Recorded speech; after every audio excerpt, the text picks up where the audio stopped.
ইংরেজি বলতে গেলে স্টোরির কোনো বিকল্প নেই। আপনাকে স্টোরি মেক করতে হবে, ডেইলি ইংরেজি কথা বলতে হবে আপনাকে, এবং প্রেজেন্ট টেন্স, পাস্ট টেন্স এবং ফিউচার টেন্স, তিনটা টেন্সে আপনাকে কথা বলতে হবে।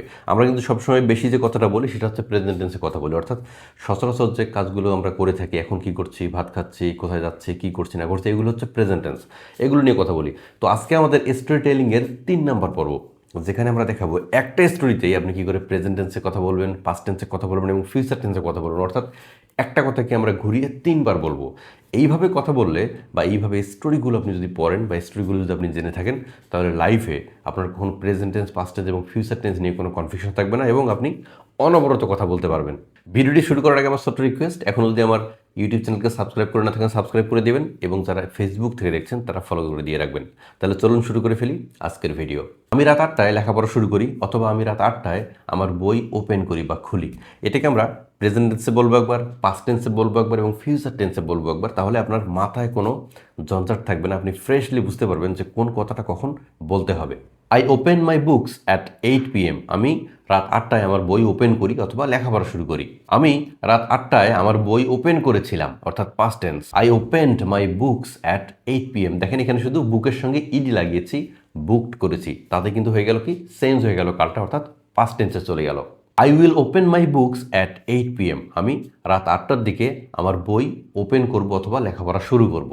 এখানে দেখেন আমরা শুধু একটা কি করেছি, উইল অ্যাড করেছি। উইল অ্যাড করার পরে যেটা হয়ে গেল যে টেন্সটা কিন্তু বা কালটা কিন্তু ফিউচার টেন্স হয়ে গেল। দেখেন ছোটো ছোটো সিলি সেন্স। প্রথমে করলাম বুক ব্যবহার করলাম, যেটা প্রেজেন্ট টেন্স হলো। পাস্ট টেন্সের জন্য কী করলাম, বুকড ব্যবহার করলাম, ইডি যোগ করলাম।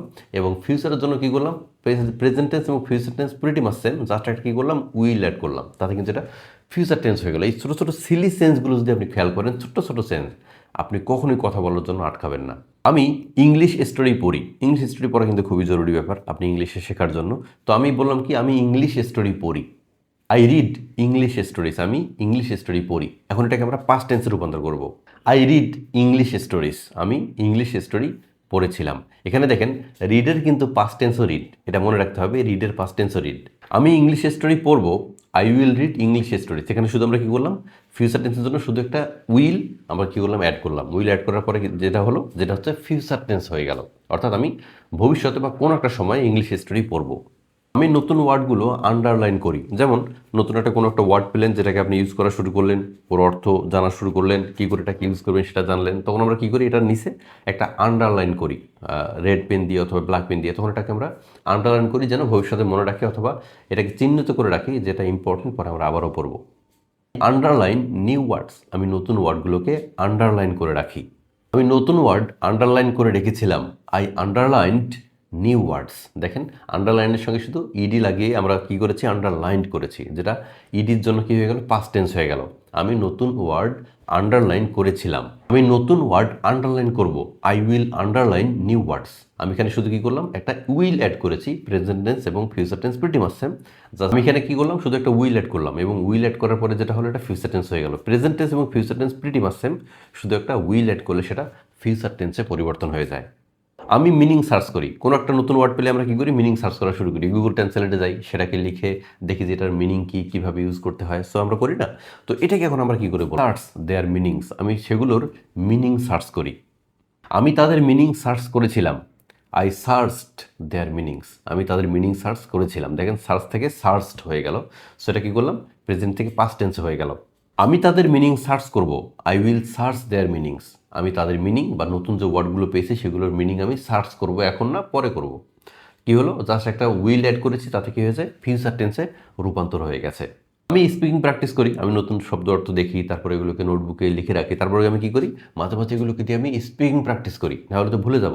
সো এই কথাটাকে এখন আমরা ইংলিশে কী করে বলবো, আই প্র্যাকটিস স্পিকিং। আমি প্র্যাকটিস স্পিকিং, অর্থাৎ প্র্যাকটিস করি। স্পিকিং যে আমি করছি সেটাকে আমি কী করি, প্র্যাকটিস করি। আমি ইংলিশ প্র্যাকটিস করেছিলাম। I practised speaking. দেখেন প্র্যাকটিসের সঙ্গে শুধু কী করেছি, অ্যাড করেছি ইডি, প্র্যাকটিসড।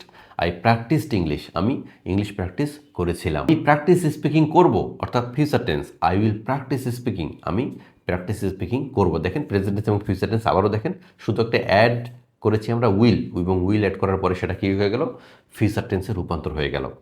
আমি ইংলিশ অডিও শুনি। ইংলিশ অডিও শোনা কিন্তু খুবই জরুরি, কারণ আপনি যদি কথাগুলোকে ভালো করে বুঝতে চান, নেটিভ স্পিকাররা কী করে কথা বলে, তাদের প্রোনাউন্সিয়েশন যদি আপনি বুঝতে চান তাহলে কিন্তু ইংলিশের অডিওগুলো শুনতে হবে। সো এটাকে এখন আমরা ইংলিশে কী করে বলবো? I listen to English audio, আমি ইংলিশ অডিও শুনি। আমি ইংলিশ অডিও শুনেছিলাম, I listen to English audio.